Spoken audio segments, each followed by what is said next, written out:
Today, we're going somewhere pretty specific, looking closely at a piece of text you shared, part, I believe it's called. That's the one, yeah. And our focus is, well, it's quite a story. It's about the journey, the really incredible trials of one particular Moyna bird. It really is an ordeal. So our mission basically is to follow that path, its struggles, and pull out those key moments, the ones that show its fight just to survive. And, right at the start, before we even get deep into this Moyna story, there's that interesting little detail in the text. Oh, yeah. Which bit?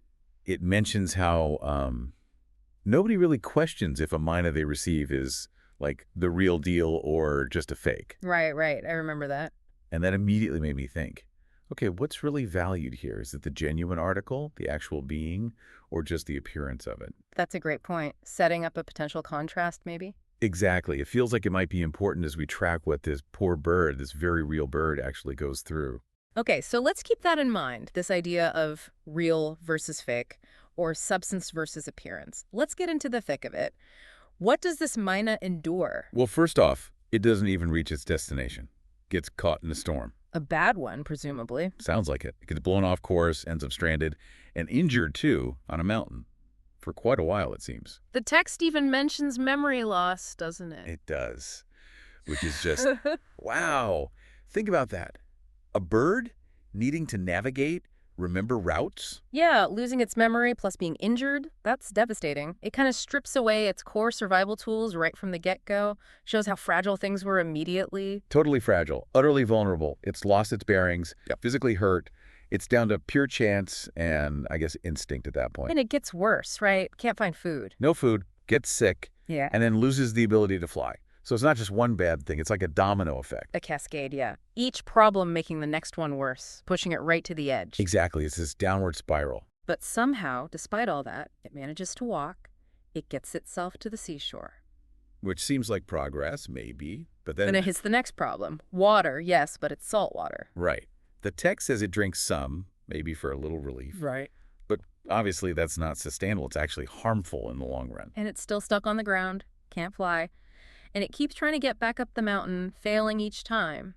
What do you make of that? That repeated effort? Well, it shows incredible persistence, doesn't it? That tenacity. Definitely. The instinct says higher ground is safer. Go back to what, or where you came from. Makes sense. So it keeps trying, even though it's weak. That underlines the drive. But the fact it keeps failing just rams home how bad things are physically. The will is there. But the body just can't do it anymore. Precisely. Its limits have been passed. And just when you think it can't get worse... The environment turns on it, the tide. Yeah, the tide starts coming in, and the poor thing is trapped. Nowhere to go. There's that line, isn't there, about how its time in the royal court made it a bit soft. Somewhat like a gentleman, I think it says. That's a fascinating detail. Yeah. Suggests it had become maybe a bit accustomed to comfort, less prepared for raw survival. Yeah, like it understands the danger intellectually, the walker's rising, this is bad, but its body, its instincts, maybe aren't as sharp as they once were. It's not equipped for this kind of hardship. It really highlights that disconnect, doesn't it, between a more civilized life and the brutal reality of nature at its harshest. That image of the water just creeping closer, trapped on the beach, it really hits home. So precarious. It really does. And it makes you wonder about resilience. Is it just about being tough, or is it about adapting? Because previous adaptations don't seem to be helping here. Not at all. And it's right then, isn't it? At that absolute low point with the water rising, its thoughts turned somewhere else entirely. Yes, to the promise. The promise it made to the king. That's such a pivotal moment. Facing death, literally drowning, and its main worry is this commitment. What answer will I give to God? That's the phrasing, showing how deeply it feels this obligation. It's not just about letting the king down, it's almost a spiritual weight. In a moment where you'd think pure self-preservation would kick in. Loyalty takes over, or duty, whatever you want to call it. It's incredibly powerful. It makes you question what really drives us, Is it always just survival instinct? Or can something else, something like a promise, be even stronger?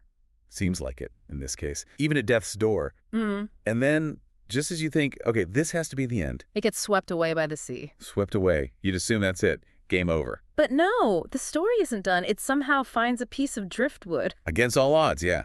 Manages to haul itself onto it, survives again, clinging on. But even that's not exactly a rescue, is it? It's just adrift. Still no food, still drinking salt water, presumably, totally at the mercy of the currents. I love that line. This piece wood cannot be instructed. Go this way, go that way. Oh, that perfectly captures it. The complete lack of control, utter helplessness. So what does this period just drifting add to the whole picture? I think it emphasizes sheer endurance. And maybe luck. It's faced starvation, injury, drowning. Now it's just this passive waiting game, relying on chance and its own refusal to give up just to stay afloat. A different kind of struggle, less active fighting, more just holding on. Exactly. And eventually this piece of wood, this random lifeline, carries it somewhere. To an island, finally. Landfall. Exhausted, starving, but alive. And there, finally, it finds food, finds shelter. There's this sense of relief, obviously, but after everything it's been through, you have to wonder about the cost. So if we just quickly recap that whole sequence. Yeah, let's. It's quite something. Caught in a storm, injured, memory loss, stranded on a mountain, can't find food, gets sick, loses flight. Makes it to the sea, saltwater problem, tries and fails to get back up, trapped by the tide. Facing death, thinking only of its promise, swept away, finds driftwood, drifts helplessly. And finally washes up on an island where it finds sustenance. It's just one thing after another. A relentless series of near-death experiences, each one testing its absolute limits. And all the way through, like you said, that thread, the promise to the king. That commitment just doesn't waver, even when survival itself seems impossible. Betraying that promise is the thing it dreads. Which brings us right back around, doesn't it? It really